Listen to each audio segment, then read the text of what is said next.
Locked inside hell. Twin Towers Jail. America's overcrowding crisis exposed.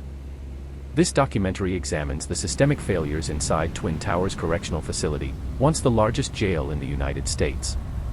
Drawing from public records, court filings, Inspector General reports, and news investigations, it explores how overcrowding, understaffing, mental health neglect, and alleged abuse converged into a crisis that affected tens of thousands of detainees. Many not yet convicted of a crime.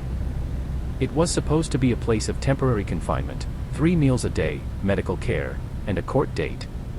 Instead, it became one of the most dangerous buildings in America. According to court filings and news reports, people died here waiting for trial. Others were locked in cells for days without seeing sunlight. Some guards warned the system was breaking, then watched it break anyway. This is the story of how the largest jail in the United States became a symbol of systemic failure, and how thousands of lives were caught inside when the doors slammed shut. The Towers. Los Angeles wakes up in layers. Fog drapes the hills. Sirens stitch the morning together. Traffic hums like a restless animal. And downtown, just off the Civic Center, 2 concrete monoliths rise above the streets, windowless, blunt, and unmoving. For decades, locals called them simply Twin Towers. Officially, they were the Twin Towers Correctional Facility. Unofficially, among deputies, public defenders, doctors, and the people locked inside, they were known by darker names: the warehouse, the maze, the place you disappear. From the outside, the buildings look inert, government gray, institutional, forgettable. But inside, they breathe. They inhale bodies and exhale paperwork. Every day, buses arrive carrying men and women from across Los Angeles County. Some are arrested hours earlier. Some have been cycling through the system for years. Many have not been convicted of anything. According to county data and reporting by the Los Angeles Times, the majority of people held inside county jails at any given time are pretrial detainees, legally innocent, waiting. The doors close with a sound that doesn't echo, it absorbs. And once you're inside, the city vanishes. Twin Towers opened in 1997, built to replace the aging men's central jail. The promise was modernization, better medical care, improved safety, and enough space to manage one of the largest jail populations in the world. What Los Angeles County got instead was a pressure cooker. By the early 2000s, overcrowding was already a chronic condition. By the 2010s, according to federal court records, it was a crisis. The numbers tell part of the story. At its peak, Twin Towers housed thousands of detainees at once, many with serious mental illness. Court filings describe people sleeping on floors, bunks stacked tight, dayrooms converted into makeshift dorms. Inspectors reported broken toilets, malfunctioning doors, and cells smeared with human waste. Medical professionals warned that the facility had become the largest mental health institution in the country, without the resources or training to safely operate as one. But numbers don't scream. People do. One former detainee, identified in lawsuits under a pseudonym, described being booked at 3 a.m., stripped, searched, and placed in a holding tank already packed beyond capacity. According to sworn declarations, there was no room to sit. Men stood shoulder to shoulder, taking turns leaning against the wall. Someone vomited.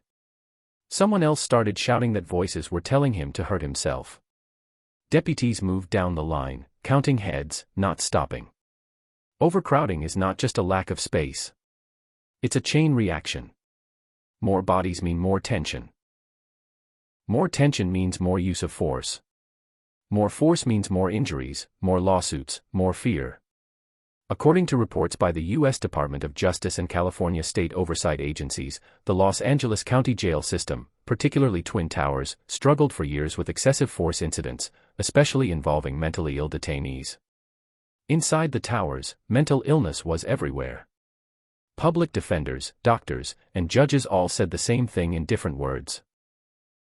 The jail had become a dumping ground for a failed mental health system. When psychiatric hospitals closed and community care lagged, the jail absorbed the fallout. Men and women experiencing psychosis, severe depression, or bipolar disorder were arrested for minor offenses, trespassing, disturbing the peace, and funneled into a system not designed to treat them. According to court filings in Rutherford v. Baca, A landmark federal case challenging jail conditions, detainees with serious mental illness were routinely subjected to isolation, force, and neglect. The lawsuit alleged that people were pepper sprayed while naked, beaten while restrained, and denied basic medical care. County officials disputed some claims, but multiple independent investigations confirmed systemic failures. The towers were divided into modules, each with its own rhythms and dangers. Some floors were quieter, filled with older detainees or those trying to keep their heads down. Others were volatile, housing people in acute mental health crisis, or those with histories of violence. Deputies rotated shifts, often understaffed. According to union statements and county reports, burnout was constant. Mandatory overtime stacked on top of long shifts. Training was inconsistent. Morale was brittle.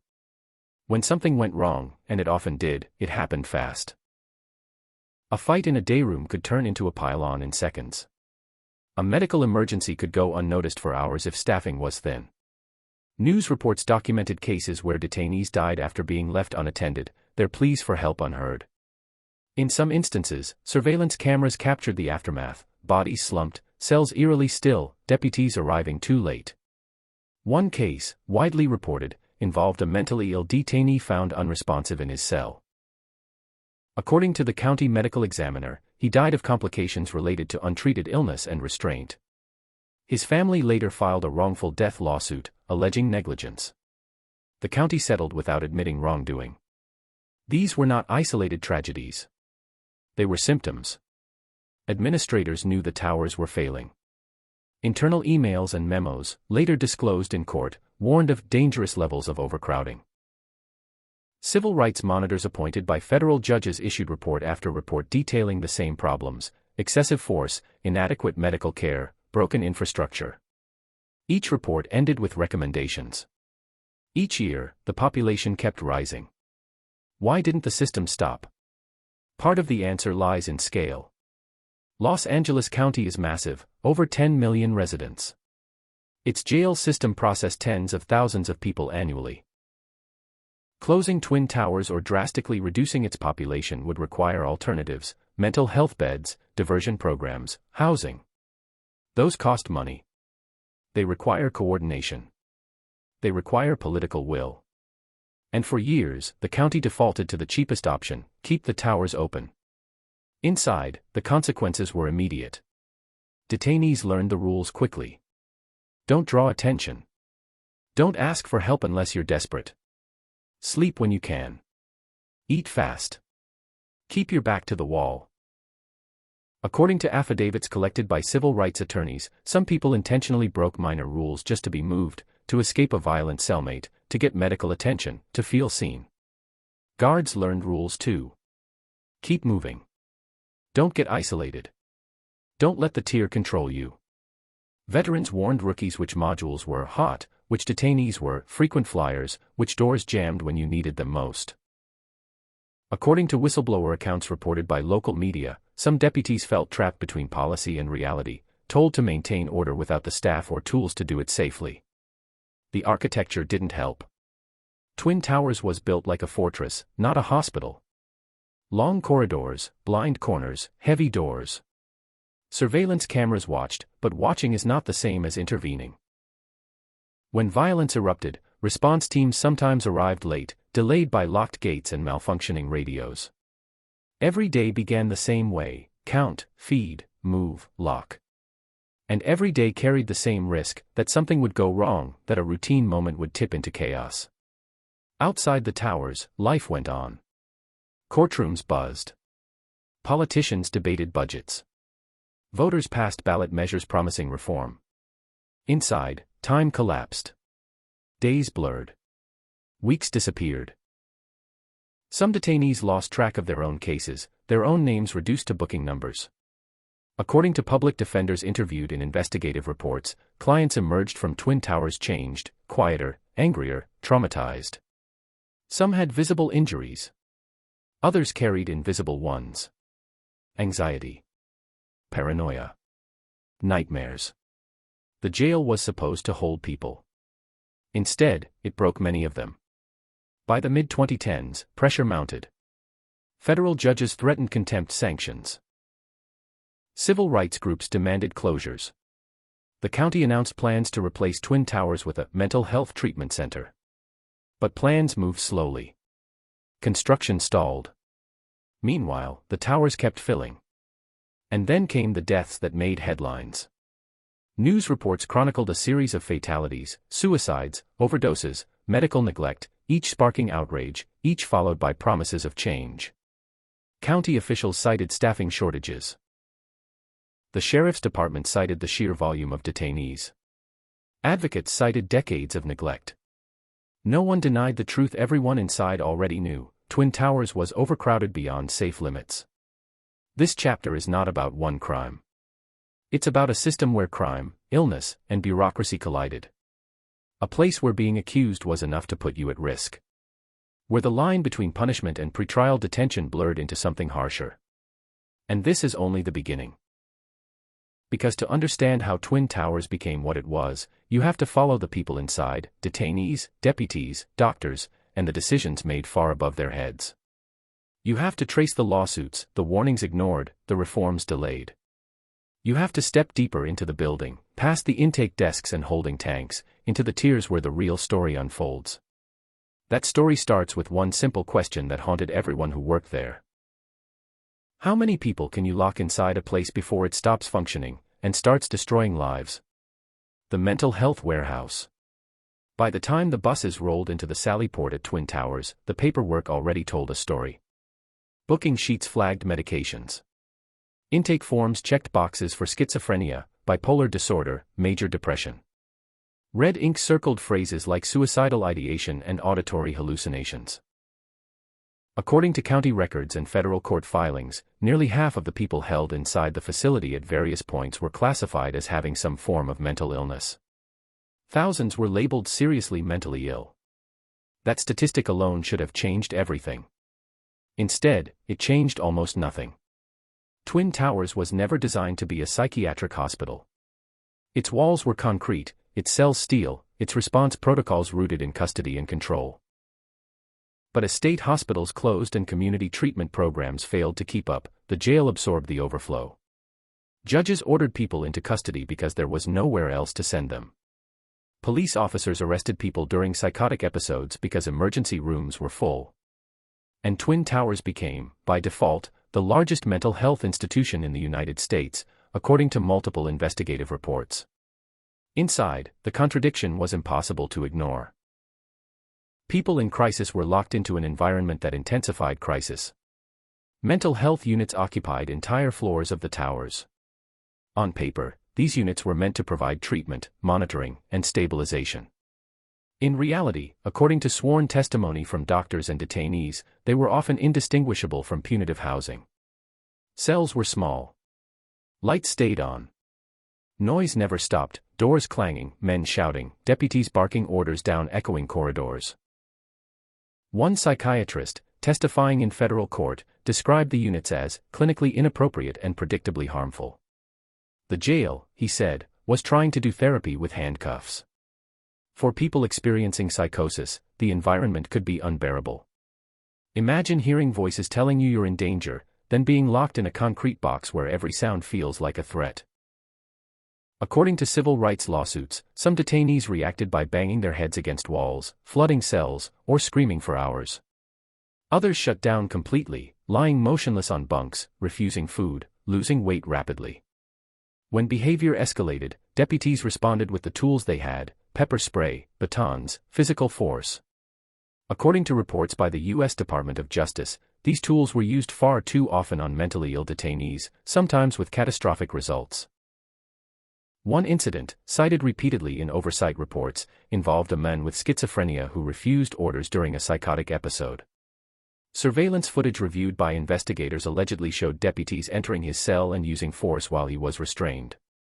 He later died. The official cause of death listed complications related to restraint and underlying medical conditions. His family disputed that explanation, filing a wrongful death lawsuit that alleged excessive force and medical neglect. The county denied wrongdoing but later settled. Stories like this stacked up, each one blurring into the next. Doctors working inside Twin Towers warned administrators that the jail was dangerous for psychiatric patients. According to internal memos later released in court, medical staff repeatedly requested more clinicians, quieter housing, and alternatives to isolation. They warned that placing mentally ill detainees in segregation, often called solitary confinement, could trigger severe psychological deterioration. Yet isolation remained a common response. Officially, it was called administrative segregation or disciplinary housing. Unofficially, detainees called it the hole. Small cells, sometimes without windows. Limited human contact.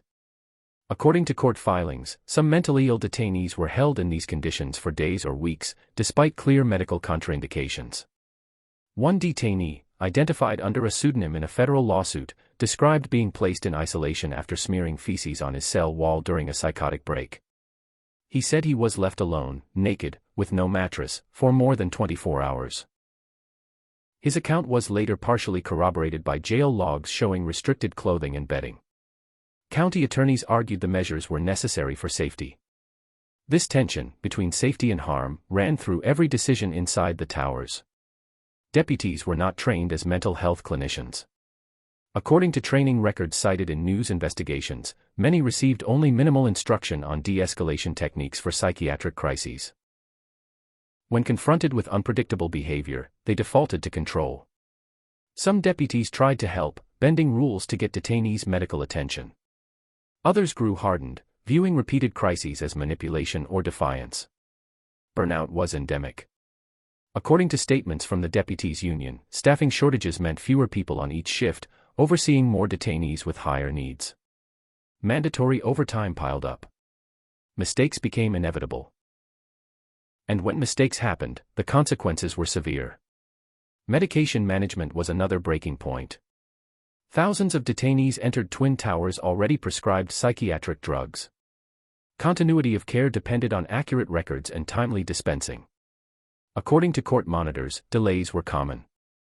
Some detainees went days or weeks without medication, triggering withdrawal or relapse. Others received incorrect dosages.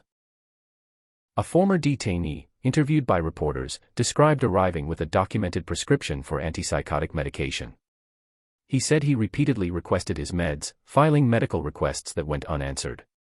By the time he saw a doctor, he was hearing voices again. Days later, he was involved in a violent altercation and charged with an additional offense. It all started, he said, because I didn't get my meds. Medical staff corroborated the systemic nature of the problem. In depositions, nurses testified that caseloads were overwhelming. Charts piled up. Emergencies triaged other emergencies. Someone always waited. The jail's architecture compounded everything. Long response times meant that when someone attempted suicide, or overdosed or collapsed, help could be minutes away. According to investigative reporting, there were cases where detainees were found dead during routine counts, having been unresponsive for hours. Suicide prevention protocols existed on paper. Suicide-resistant cells. Observation checks. But in practice, according to federal monitors, these measures were inconsistently applied. Overcrowding meant suicide watch cells were scarce. Deputies responsible for observation were often stretched thin. One particularly haunting case involved a young man arrested for a nonviolent offense. According to news reports, he was placed on suicide watch after expressing despair. Days later, he was moved to a regular cell due to lack of space. He was later found dead. The county acknowledged procedural failures and paid a settlement. Each death triggered investigations. Each investigation produced reports. Each report echoed the same themes: understaffing, overcrowding, inadequate training, insufficient mental health resources. Outside advocacy groups grew louder. Organizations like the ACLU filed lawsuits. Judges held hearings. Consent decrees were signed. The county agreed to reforms: new training, new oversight, new construction. Inside the towers, daily life continued. Morning counts. Medication lines. Therapy sessions canceled due to lockdowns. Detainees learned to read the mood of the floor.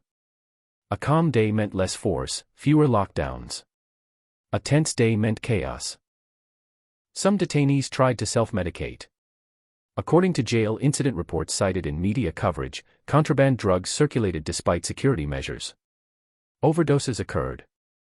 Naloxone was administered. Each incident raised the same question: how did drugs get in? The answers varied: visitors, staff corruption, mail, but the result was the same: people with fragile mental health pushed closer to the edge. Family members watched from the outside, desperate for information. Phone calls were limited. Visits were short. Many learned about injuries or deaths from news reports rather than jail officials. Lawsuits alleged that notification procedures were slow or incomplete. The county disputed those claims but acknowledged communication challenges. The sheriff's department faced mounting scrutiny. Leadership changes came and went. Sheriffs promised reform. According to public statements, new policies were implemented. Body cameras, expanded training, revised use of force guidelines. Critics argued the changes were cosmetic. The phrase, systemic failure, appeared again and again in court documents. One federal judge, overseeing compliance with a consent decree, wrote that the jail system showed a persistent pattern of noncompliance regarding mental health care. He warned that without significant changes, preventable harm would continue. His words echoed through legal filings and news headlines. Yet the jail remained open. Why? Because there was nowhere else to put the people inside. Los Angeles County lacked sufficient psychiatric beds. Community treatment programs were underfunded. Housing for the mentally ill was scarce. Police officers continued to arrest people in crisis. Judges continued to order custody. Twin Towers absorbed it all. For detainees, the experience blurred the line between illness and punishment. Being sick felt like being guilty. Symptoms were treated as infractions. Cries for help were sometimes met with force. Some survived. Some didn't. And for those who did, the damage often followed them out. Public defenders reported clients released from Twin Towers who were worse than when they entered, more paranoid, more unstable, less able to function. Some violated probation because they missed appointments or failed drug tests, cycling back into custody. The jail became a revolving door. Inside, staff grappled with their own trauma. Deputies witnessed suicides, assaults, medical emergencies. Some developed PTSD. Others quit. Those who stayed adapted, sometimes in ways that hardened them. The mental health warehouse kept running. By the late 2010s, pressure reached a breaking point. County supervisors voted to close Twin Towers and replace it with a mental health treatment center. Plans were unveiled. Renderings released. Advocates celebrated cautiously. But closures were delayed. Construction costs ballooned. Political debates stalled progress. Meanwhile, according to ongoing monitoring reports, conditions inside the towers remained dangerous. The contradiction persisted: a jail filled with people who needed treatment, not incarceration. And at the heart of it all was a question that refused to go away. If the system knows it's harming people, why does it keep doing the same thing? Because the story of Twin Towers isn't just about a building. It's about a society that criminalized mental illness, then looked away when the consequences became unbearable. In the next chapter, the focus shifts from the patients to the enforcers, the deputies tasked with maintaining order in a place that was never truly under control. Their decisions, their failures, and the culture that grew inside the towers would shape everything that followed. The keepers. Inside Twin Towers, power didn't belong to the concrete walls or the steel doors. It belonged to the people who carried the keys. They wore 10 uniforms, radios clipped to their shoulders, batons and pepper spray on their belts. They were deputies of the Los Angeles County Sheriff's Department, tasked with maintaining order in what many of them privately described as an unmanageable environment. According to sworn testimony, union statements, and investigative reporting, they walked into shifts knowing one truth above all others: control could be lost at any moment. The job was sold as law enforcement. The reality was containment. Every shift began with a briefing. Who was short-staffed? Which modules were on lockdown?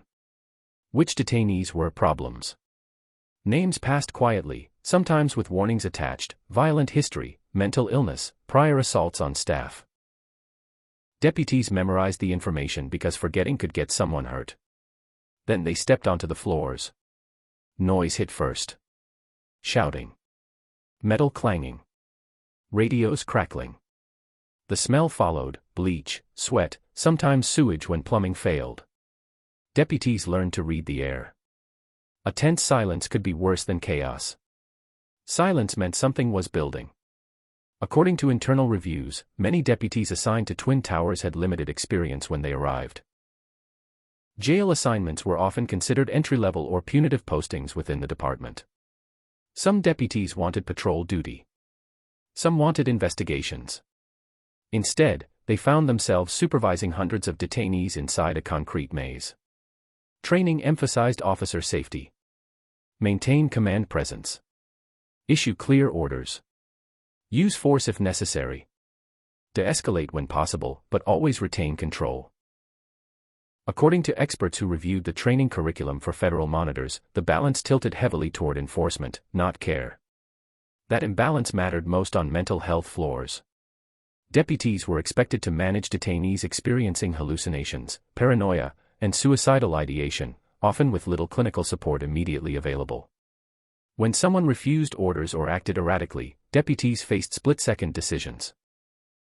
According to use of force reports reviewed by journalists, these encounters frequently escalated. Pepper spray was common. Batons were used. Physical restraints followed. In deposition testimony, some deputies said they felt abandoned by the system. Understaffed units meant fewer eyes on each floor. Backup took time. Radios sometimes failed in dead zones of the building. When violence erupted, they were on their own. One deputy, testifying anonymously in a civil rights case, described responding to a call where a detainee was smashing his head against the wall. "I'm not a doctor," he said. "I had to stop him from hurting himself. That's what I knew how to do." His report described a physical takedown. Medical staff later treated the detainee for head injuries. Civil rights attorneys argued that the force used was excessive. The county argued it was necessary. This pattern repeated across cases. Over time, a culture formed inside the towers. According to multiple investigations, including reports by the Office of Inspector General, some deputies developed informal codes: who was respected, who was not. Detainees who complied were left alone. Those who challenged authority were watched closely. Whistleblowers alleged that certain deputies mocked mentally ill detainees, provoking reactions that justified force. These allegations were fiercely disputed by the department, which stated that such behavior violated policy and that misconduct was investigated when discovered. But surveillance footage and incident reports told a complicated story. In several high-profile cases, video reviewed by investigators showed deputies using force against restrained detainees. In one incident widely reported in local media, deputies were seen striking a detainee after he was already handcuffed. The department disciplined those involved, but civil lawsuits followed, alleging a broader pattern of abuse. The phrase "use of force" became a flashpoint. Official statistics showed thousands of force incidents per year across the county jail system, with Twin Towers accounting for a significant share. Federal monitors noted that mentally ill detainees were disproportionately involved. Each incident generated paperwork, reports, reviews, justifications. But according to Oversight findings, many reports were incomplete or inconsistent.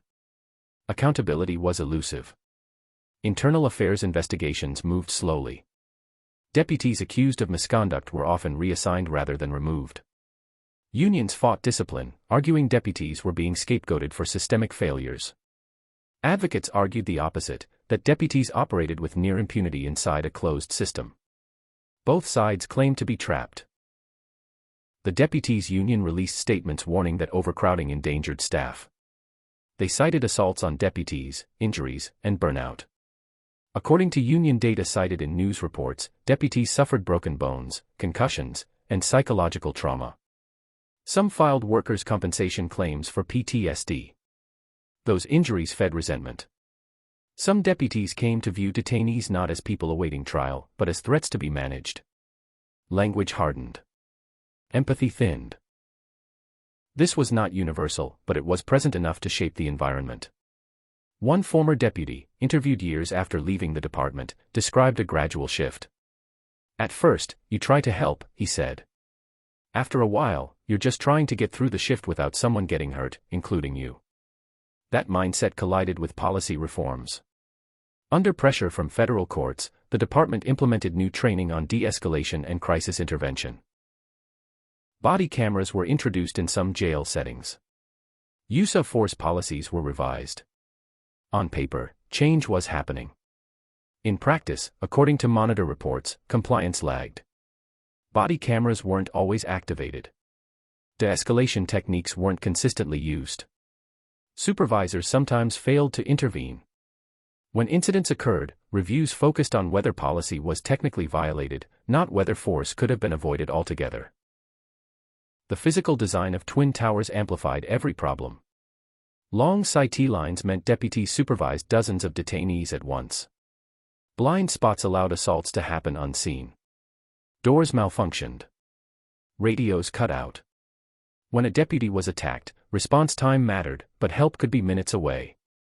Assaults on deputies did happen. Detainees threw liquids, fashioned weapons, lunged during movements. These incidents reinforced a siege mentality. According to incident logs reviewed by reporters, some deputies began preemptively using force during confrontations, believing hesitation was dangerous. That belief clashed with the reality of mental illness. Experts testified that many detainees labeled non-compliant were experiencing symptoms, not defiance. But in the moment, on a loud, overcrowded floor, nuance was lost. The consequences were lethal. Several deaths investigated by the county and independent monitors involved force used by deputies. In some cases, medical examiners cited restraint-related complications. In others, the cause of death was ruled natural, but lawsuits alleged that force and neglect contributed. Families demanded answers. Mothers held photos of sons at press conferences. Attorneys read from autopsy reports. Media coverage intensified. Each case chipped away at public trust. Inside the department, morale sank further. Leadership faced impossible optics. Defend deputies to maintain order, or acknowledge systemic abuse and risk lawsuits, federal takeover, and political fallout. Public statements often struck a careful balance, expressing sympathy while denying wrongdoing. Behind closed doors, emails revealed concern. According to records disclosed in litigation, commanders warned that Twin Towers was unsustainable. They urged population reduction. They flagged staffing shortages. They acknowledged training gaps. Yet deputies kept showing up. Some tried to change the culture from within. They used calm voices. They took extra time. They built rapport with detainees.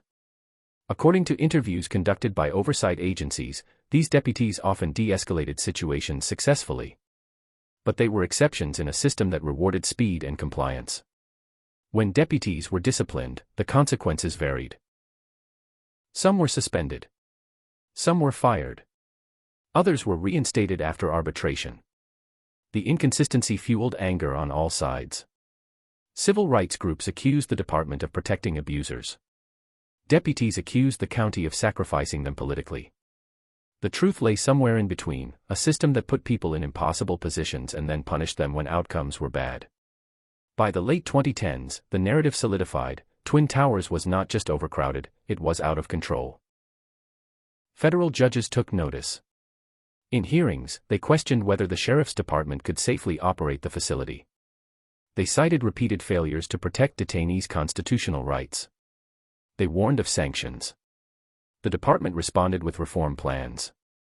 New leadership promised accountability. Training budgets increased. Oversight expanded. But the building remained the same. The population remained high.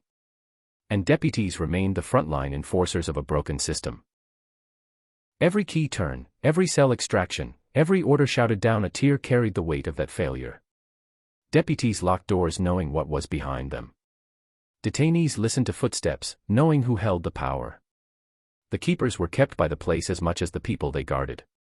And as pressure mounted, from courts, from the public, from within, the stage was set for a reckoning. Lawsuits would force truths into the open. Investigations would name patterns once denied.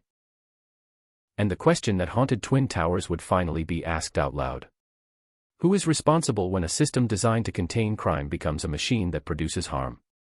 In the next chapter, that question collides with the law itself, inside courtrooms where the secrets of Twin Towers were dragged into the light, one lawsuit at a time. The courts step in. The reckoning didn't start with sirens or riots. It started quietly, with paperwork. Thick stacks of legal filings slid across desks in downtown Los Angeles, complaints typed in precise language, footnotes citing medical records, declarations sworn under penalty of perjury. Names were replaced with initials. Faces with case numbers. Pain with legal terminology. This was how Twin Towers finally reached the outside world. For years, what happened inside the jail stayed inside. Walls blocked sound. Restricted access limited scrutiny. But lawsuits have a way of cutting through concrete. And by the late 2000s, the lawsuits began to pile up. Families of dead detainees filed wrongful death claims. Former inmates alleged excessive force. Civil rights organizations accused the county of violating the Constitution. Each case told a fragment of the same story: overcrowding, neglect, abuse, and a system that refused to change. One lawsuit in particular would pull everything into the open. Filed in federal court, it alleged that Los Angeles County systematically failed to protect mentally ill detainees from harm. The plaintiffs argued that what was happening inside Twin Towers was not accidental, it was structural. According to the complaint, deputies routinely used force on people in psychiatric crisis, medical care was dangerously inadequate, and isolation was misused as punishment for illness. The county fought back. Attorneys argued that the jail faced unprecedented challenges. They cited budget constraints, staffing shortages, and the sheer scale of the detainee population. They emphasized policy reforms already underway. They denied that abuse was systemic. But then the evidence came out. Depositions from doctors who worked inside Twin Towers described chronic understaffing and impossible caseloads. Nurses testified about missed medications and delayed responses. Deputies spoke, sometimes reluctantly, about being ordered to work units they were not trained for. And then there were the videos. Surveillance footage, reviewed by federal judges, showed force being used against detainees who appeared restrained or disoriented. In some clips, detainees screamed for help while deputies stood by. In others, medical emergencies unfolded slowly, without urgency. Judges don't often use emotional language. But in this case, the tone shifted. In rulings and orders, the court described conditions that shocked the conscience. The phrase mattered. In constitutional law, it signals something extraordinary, a violation so severe it crosses from negligence into fundamental rights abuse. The court ordered sweeping changes. Independent monitors were appointed to oversee the jail system. Their mandate was clear: investigate, document, and report. No spin. No internal filters. Just facts. The monitors' reports landed like detonations. Page after page detailed failures at Twin Towers. Excessive use of force. Poor documentation. Inadequate mental health care. Unsafe housing conditions. Repeated violations of policies the county claimed were being followed. According to these reports, mentally ill detainees were far more likely to be involved in force incidents. They were more likely to be injured. More likely to be placed in isolation. More likely to die. The county disputed some findings but acknowledged others. Public statements promised reform. Internally, emails showed alarm. Outside the courthouse, pressure mounted. Civil rights groups held press conferences. Protesters gathered with signs bearing names of the dead. Journalists published long-form investigations. Editorial boards demanded accountability. The American Civil Liberties Union became one of the loudest voices, calling Twin Towers a human rights disaster. They argued that the jail criminalized mental illness and punished poverty. They demanded population reductions, diversion programs, and closure of the facility. The United States Department of Justice took notice. Federal civil rights investigators opened their own inquiries, examining whether Los Angeles County violated detainees' constitutional protections. According to news reports, DOJ officials reviewed incident data, interviewed staff, and analyzed medical records. The findings echoed what the courts were already seeing. Overcrowding wasn't just inconvenient, it was dangerous. Staffing shortages weren't just stressful, they were deadly. Training failures weren't just procedural, they were systemic. In response, the county entered into consent decrees, court-enforced agreements requiring specific reforms. These weren't suggestions. They were mandates, backed by the threat of sanctions. The decrees demanded changes across the board. Revised use of force policies, expanded mental health staffing, improved training, better data collection, and stricter oversight. On paper, it looked like transformation. On the ground, change was slow. Monitors returned again and again to Twin Towers. Their reports showed incremental improvements, some policy compliance, some training completed, but the core problems remained. Overcrowding persisted. Mental health units were still overwhelmed. Force incidents continued. Judges grew impatient. In hearings, they questioned county officials directly. Why were mentally ill detainees still being placed in isolation? Why were force reports still incomplete? Why did the same violations appear year after year? County lawyers responded with explanations. Progress takes time. Reforms are complex. Budgets are limited. Judges countered with data. At one hearing, a judge cited a monitor's report showing that force incidents involving mentally ill detainees had barely declined. He asked, pointedly, how many more injuries it would take before the county acted decisively. The courtroom fell silent. For families of detainees, these moments were vindication, but also heartbreak. Lawsuits could not undo deaths. Settlements could not restore mental health. But public acknowledgement mattered. One mother, whose son died inside Twin Towers, told reporters that for years she felt invisible. Now, she said, at least they have to listen. Settlements began to mount. Millions of dollars paid out to families and former detainees. Each settlement included no admission of wrongdoing, but the pattern was undeniable. Taxpayers bore the cost. County supervisors faced political consequences. Budgets were scrutinized. Elections turned on jail reform. Candidates promised to shut down Twin Towers and replace it with something better. Plans were announced. The county proposed closing Twin Towers and building a new facility focused on treatment rather than punishment, a mental health treatment center. Renderings showed open spaces, natural light, therapeutic environments. Officials said it would be a model for the nation. Advocates were skeptical. They argued that a new building would not fix a broken philosophy. Without reducing arrests, expanding community care, and addressing root causes, any facility, no matter how modern, would become another warehouse. Meanwhile, the courts kept watch. Compliance hearings continued. Monitors issued updates. The phrase, out of compliance, appeared again and again. Judges warned that patience was running out. At one point, the possibility of a federal takeover was openly discussed. If the county could not operate its jails constitutionally, the court could appoint a receiver to take control. That threat changed the conversation. Behind closed doors, county leaders debated drastic measures. Population reduction became a priority. Bail reform gained momentum. Diversion programs expanded. Some detainees were rerouted to treatment instead of jail. Slowly, numbers began to shift. But Twin Towers remained open. Every day it operated under the shadow of the courts. Deputies knew monitors could appear at any time. Administrators knew every incident could end up in a report. The jail was no longer hidden. Transparency altered behavior, but not enough. Monitors documented improvements in some units and backsliding in others. Staff turnover undermined training gains. Budget battles stalled hiring. Political winds shifted priorities. The courts pressed on. What made this intervention different was its permanence.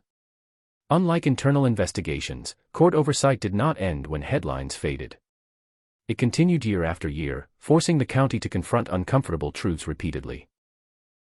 And one truth stood out above all others. Twin Towers was not failing because of a single bad actor or isolated mistake. It was failing because it was built on assumptions that no longer held, that jails could double as hospitals, that force could substitute for care, that overcrowding was manageable. The law had drawn a line. The Constitution does not disappear at the jailhouse door. Pretrial detainees cannot be punished. Medical care must meet basic standards. Excessive force is not justified by inconvenience. These principles were no longer abstract. They were being enforced, line by line, policy by policy. Yet enforcement came at a cost, measured in years of litigation, millions of dollars, and lives irreversibly changed. As court orders accumulated, so did a sense of inevitability. Twin Towers could not continue as it was. Something had to give. The question was not whether the jail would change, but how, and at what cost. In the next chapter, the story reaches its final stage, the attempted dismantling of Twin Towers, the promises of reform, and the unresolved question that lingers even now. Has anything truly changed, or has the system simply learned how to survive scrutiny? After the doors. When people talk about the end of Twin Towers, they usually picture a moment. A shutdown order. Lights going dark. Doors finally opening for the last time. But that's not how it happened. There was no single day when the building stopped being what it was. No dramatic evacuation. No final count that closed the book. The end of Twin Towers came slowly, quietly, buried under press releases, committee meetings, and phased plans that stretched across years. And for the people still inside, the wait felt endless. By the early 2020s, the conclusion was unavoidable. According to county statements and court filings, Twin Towers Correctional Facility was no longer defensible. Not legally, not morally, not operationally. Federal oversight had exposed its failures. Public trust had eroded. Even county officials who once defended the jail now spoke of it in the past tense. But dismantling a system that large is never simple. The county announced timelines to close Twin Towers and replace it with something new, a facility focused on treatment, not punishment. Officials said it would house fewer people, provide more clinical care, and avoid the mistakes of the past. The language was careful. Reform. Transformation. Reimagining justice. Critics heard something else. They heard delay. Because even as plans advanced, Twin Towers remained open. People were still booked. Deputies still worked shifts. Mentally ill detainees still slept under fluorescent lights. For families who had lost loved ones inside, the slow pace felt like another injustice layered on top of the first. Lawsuits had proven harm. Reports had documented abuse. Judges had demanded change. And yet, the building still stood. County supervisors defended the timeline. Closing Twin Towers, they argued, required alternatives. You could not simply release thousands of detainees without creating chaos. New facilities needed to be built. Mental health beds needed to exist. Judges needed diversion options. All of that was true. But it also raised a harder question, one that had haunted the system for decades. Why weren't those alternatives built before? The answer lived in budgets and politics. For years, funding for jails outpaced funding for community mental health. Arrests were easier than treatment. Jail beds existed. Hospital beds didn't. Each budget cycle reinforced the same imbalance, and Twin Towers absorbed the consequences. Now, under court pressure, the county scrambled to reverse course. Diversion programs expanded. Mental health courts grew. Some defendants were rerouted away from jail and into treatment programs.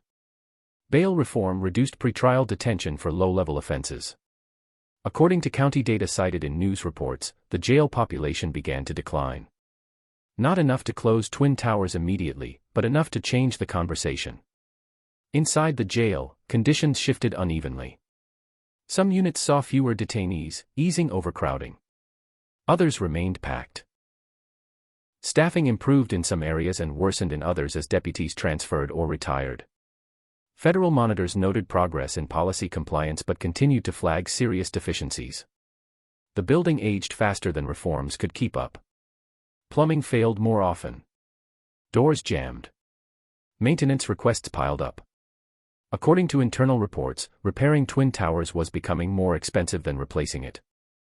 The jail was no longer just unconstitutional, it was obsolete. And still, people lived there. Former detainees who survived Twin Towers carried it with them. In interviews conducted by journalists and researchers, many described lingering trauma, hypervigilance, anxiety, fear of enclosed spaces. Some struggled to trust authority. Others avoided medical care after experiencing neglect inside. One man, released after months of pretrial detention, said he still woke up at night expecting count. "You don't just leave a place like that," he said. "It stays in your head." Deputies carried it too.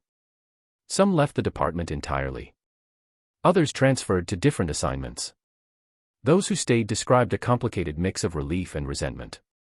Relief that Twin Towers was finally being acknowledged as unworkable. Resentment that deputies were blamed for failures they believed were systemic. Union leaders argued that deputies had been put in impossible positions. Asked to manage mental illness with force, to compensate for political neglect with personal risk. They demanded that any replacement facility include proper staffing, training, and safety measures. Advocates countered that safety could not come at the cost of human rights. The debate shifted from whether Twin Towers should close to what should replace it. County officials proposed a mental health treatment center. Supporters argued it would reduce harm by focusing on care rather than punishment. Opponents argued that any locked facility, even one labeled treatment, risked repeating the same mistakes if it relied on incarceration rather than community-based solutions. The phrase "care first" became a battleground. What does care look like inside locked doors? Who decides when treatment becomes punishment? And how do you ensure a new system doesn't quietly become another Twin Towers? Court oversight continued to loom over every decision. Judges made clear that cosmetic change would not satisfy constitutional requirements. Population reduction was not optional. Use of force reform was not negotiable. Mental health care had to be real, not symbolic. The county responded with data dashboards, progress reports, and revised timelines. Each update showed movement, but also how far there was still to go. Meanwhile, Twin Towers aged into its own memorial. Journalists began referring to it in the past tense even before it closed. Documentaries revisited its history. Academics cited it as a case study in carceral failure. Activists used it as a warning. It became shorthand for what happens when systems are allowed to fail quietly. The most unsettling part of the story was not what happened inside Twin Towers, but how long it took for anyone outside to act. For decades, the harm was visible to those living it. Detainees complained. Families grieved. Staff warned. But real intervention only came when courts forced transparency, when evidence piled too high to ignore. That delay cost lives. In its final years of operation, Twin Towers existed in a strange limbo.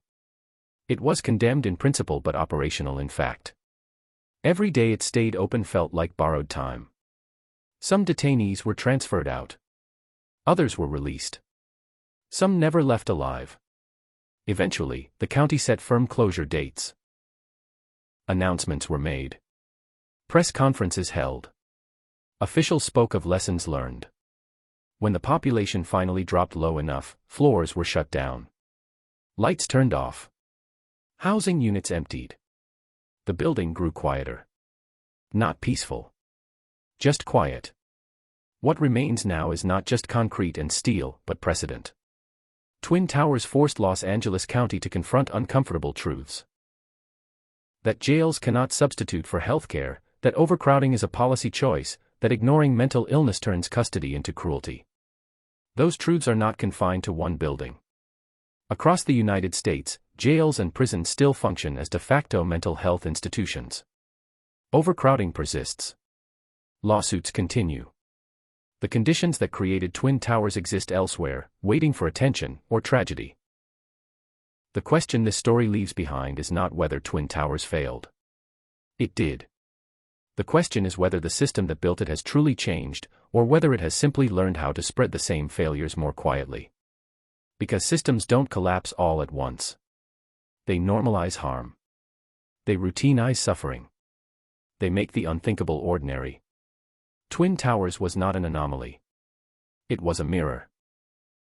And what it reflected was a society willing to lock away problems it didn't know how, or didn't want, to solve. The doors may be closing. The building may fade from the skyline, but the legacy of Twin Towers lives on in every decision about who we incarcerate, who we treat, and who we forget. That legacy asks one final question, one no court order can answer. When the safest solution is also the cheapest, how many warnings does it take before we choose something better? The system after the scandal. When the headlines faded, something quieter took their place. No press conferences. No courtrooms packed with cameras. No emergency hearings or urgent injunctions. Just a system trying to move forward without admitting how deeply it had been wounded. The closure plans for Twin Towers didn't end the story. They only changed the setting. Because once a scandal like that breaks open, once a jail is publicly labeled unconstitutional, the damage doesn't stay contained. It spreads outward, into policy, into culture, into the lives of people who will never set foot inside that building but will still feel its consequences. Twin Towers was gone in principle. But the system that created it was still very much alive. And that system faced a reckoning it could no longer delay. Across Los Angeles County, prosecutors, judges, public defenders, and law enforcement agencies were forced to confront an uncomfortable truth. Incarceration had become a default response, not a last resort. For decades, the jail system absorbed social failures, mental illness, addiction, homelessness, without fixing any of them. Twin Towers had simply made the consequences impossible to ignore.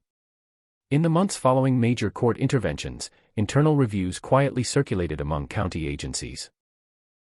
According to public records and investigative reporting, these reviews asked questions that would have been politically untouchable years earlier. Why were so many people with mental illness arrested in the first place? Why were pretrial detainees, legally innocent, held for months or years? Why did a lack of housing translate into jail time? None of these questions were new. What changed was the cost of ignoring them. Every lawsuit paid. Every settlement approved. Every monitor report released. They added up to a ledger the county could no longer balance. Budget meetings shifted tone. Funds once earmarked for jail expansion were redirected, at least partially, toward diversion programs, mental health services, and reentry support. According to county budget documents cited by local media, tens of millions of dollars were reallocated in response to court pressure. It wasn't generosity. It was necessity. Because Twin Towers had proven that doing nothing was more expensive than reform. But reform didn't look the same to everyone. For law enforcement leadership, reform meant regaining control, reducing liability, restoring public trust, preventing federal takeover. Policies were rewritten.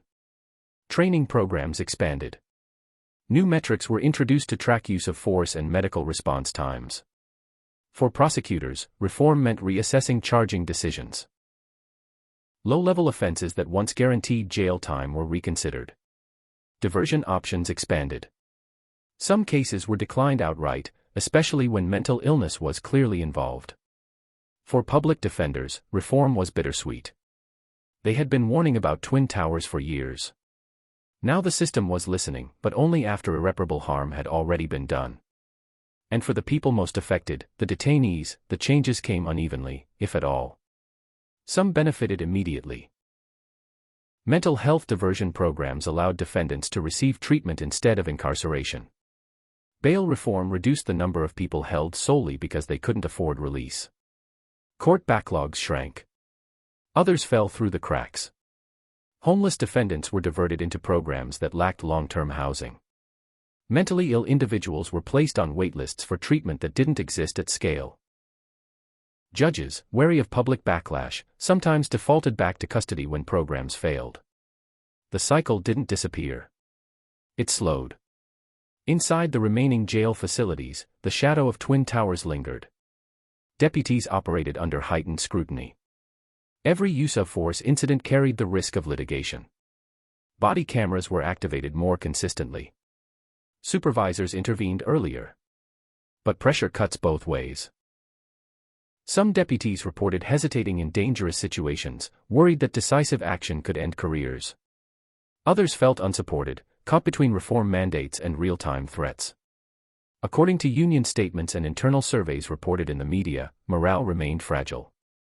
The culture inside jails doesn't change overnight. It calcifies over decades. Twin Towers had been a pressure chamber where that culture hardened. Removing the building didn't automatically dismantle the mindset. That work was slower. Messier. Training curricula were rewritten to emphasize de-escalation and crisis intervention. New hires were screened differently. Leadership spoke openly, sometimes for the first time, about past failures. But there was also resistance. Some officials argued that Twin Towers had become a scapegoat. That while conditions were bad, they reflected broader societal issues beyond the jail's control. That law enforcement had been asked to solve problems no one else would. There was truth in that argument. And danger. Because framing Twin Towers as an unavoidable failure risked repeating it elsewhere. The most lasting impact of Twin Towers wasn't architectural or legal. It was psychological. For years, the system relied on invisibility. What happened inside jails didn't reach the public unless something went catastrophically wrong. Twin Towers shattered that invisibility. It taught advocates how to document abuse. It taught journalists where to look. It taught families how to demand answers. Transparency became harder to avoid. Requests for jail data increased. Independent inspections became normalized. Civilian oversight gained political support. What once required lawsuits now came through public records requests. That shift mattered. Because systems that expect to be watched behave differently. Still, accountability remained uneven. Not every death resulted in discipline. Not every policy failure led to consequences. Some officials retired before scrutiny reached them. Others moved on quietly. Justice, when it came, was partial. For survivors of Twin Towers, former detainees who lived through the worst years, the reforms often felt abstract. Many struggled with lasting trauma. Criminal records complicated employment. Gaps in treatment led to relapse. Some became advocates themselves. Formerly incarcerated people testified at board meetings. They spoke to reporters. They joined organizations fighting jail expansion. Their stories reframed the narrative, not as one of bad buildings, but of human cost. One former detainee, speaking at a public forum, said something that captured the legacy of Twin Towers better than any report. It wasn't just where they locked us up. It was how easy it was for them to forget we were human. That sentence haunted the room. Because forgetting is the most dangerous function of any system. Twin Towers made forgetting impossible, for a time. The question now is whether memory will last. History suggests caution. Institutions have short attention spans. Public outrage fades. Budgets tighten. Emergencies distract. The conditions that created Twin Towers didn't arrive overnight. They accumulated quietly, year by year, decision by decision. Which means they can return the same way. Chapter 6 is not an ending. It's a warning. Because the true test of reform is not what happens under court order, but what happens when the courts step back, when monitors leave, when headlines move on.